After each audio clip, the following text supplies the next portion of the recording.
O vídeo de hoje ele é específico para os profissionais da área de saúde, médicos, biomédicos, enfermeiros, técnicos de análises clínicas, laboratoriais, bioquímicos, enfim.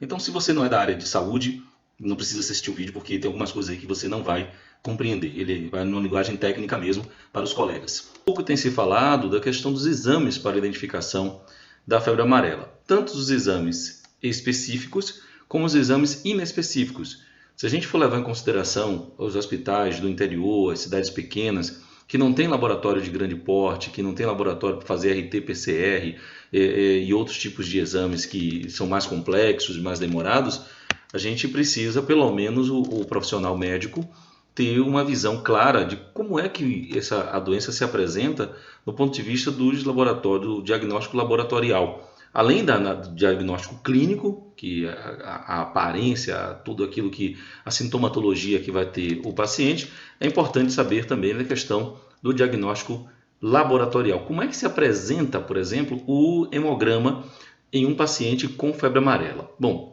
nos primeiros dias, o hemograma, no caso da série branca desse paciente, os primeiros dias vai ocorrer uma leucopenia bastante acentuada e uma neutropenia e linfocitose. Isso é claro, na hora que você pegar o exame, isso nos primeiros dias da doença. Agora, tem casos de que os leucócitos estão também bem abaixo, leuco de 1000, de 2000 por centímetro cúbico. Então é bastante acentuado. É bem claro quando pega o exame, no caso do hemograma na série branca. Quando essa doença vai progredindo, ela vai se acentuando ainda mais essa leucopenia. Em alguns casos em que ocorre a infecção bacteriana, aí você não vai ter esse quadro de leucopenia, você vai ter uma contagem de leucócitos, pelo contrário, elevadíssima, quando o paciente apresenta com duas patologias. É importante também ter isso em mente, que às vezes o leucócito está baixo, é febre amarela. Não, claro que não. Tem vários outros fatores que precisam ser analisados, né? Falando para os estudantes, colegas estudantes.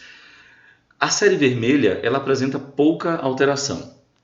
Normalmente ela vai se encontrar bastante padrão, normal, mas em alguns casos de sangramento grave, por exemplo, há uma queda do hematócrito e da hemoglobina. Você vai conseguir ver isso muito bem no exame. Mas, via de regra, o hemograma, a série vermelha do hemograma, ele vai se apresentar bastante dentro da normalidade. Já as plaquetas, não.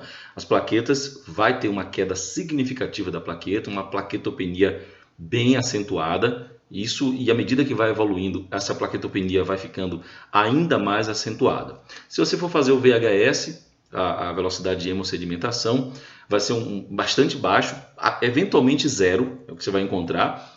A coagulação, normalmente os fatores de coagulação eles são todos consumidos e quando a gente dosa, eles apresentam-se bastante alterados, principalmente a protrombina e o fator 8 e a tromboplastina, com modificações aí no tempo de sangria, né? O TS de coagulação e TC. Então, a coagulação é batata também, é muito fácil de encontrar. Na bioquímica, óbvio, né? Febre amarela, TGO, TGP, explodiu, né? Bastante elevados, bilirrubinas elevados, principalmente a bilirrubina direta, está bastante alta. Então você tem um quadro de leucopenia, plaquetopenia, né? Tudo caindo, tempo de coagulação bastante baixo também, fator de coagulação consumidos, série vermelha em caso de hemorragia com um hematócrito também acentuadamente em queda.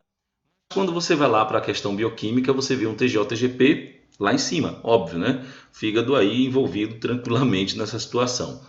No exame de urina também é importante ser pedido, há uma importância clínica muito boa, porque o exame de urina você vai encontrar a presença de bilirrubina e de hemácia. Agora, o que é mais evidente no exame de urina é a proteinúria.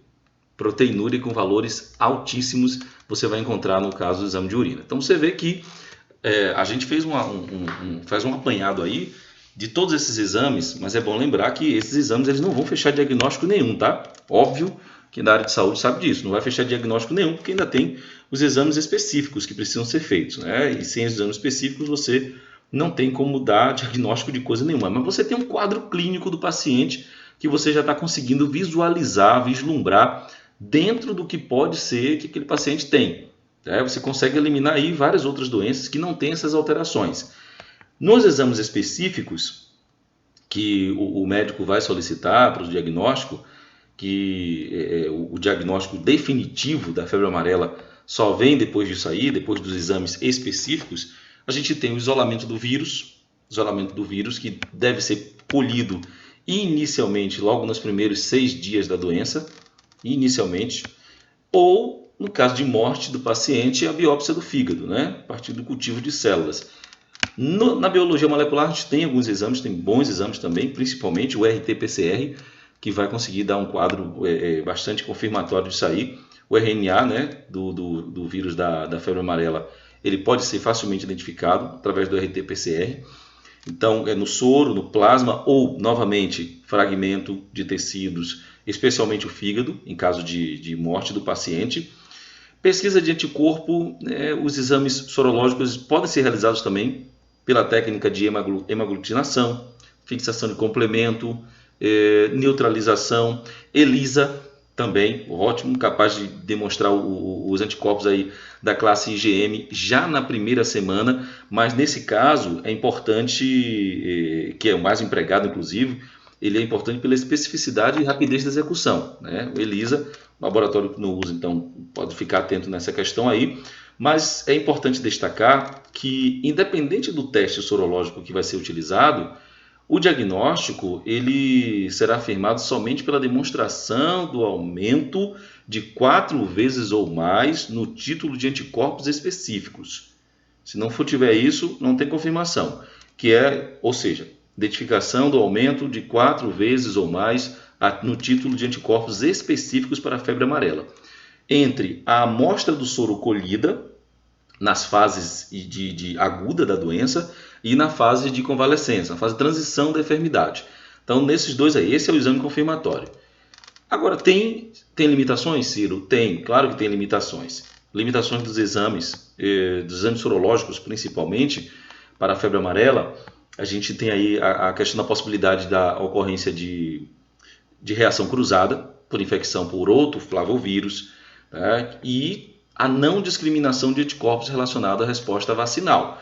Então, a presença de IgM ela vai decorrer de infecção recente, de 2 ou 3 meses, ou atual, e deve obter também, aí é importante nesse caso, saber a história clínica do paciente, se ele foi vacinado, se não foi, para então você poder interpretar bem esses resultados laboratoriais. A vacinação ela induz a uma formação de IgM e, por isso, importa conhecer bastante os antecedentes desse paciente, tá bom?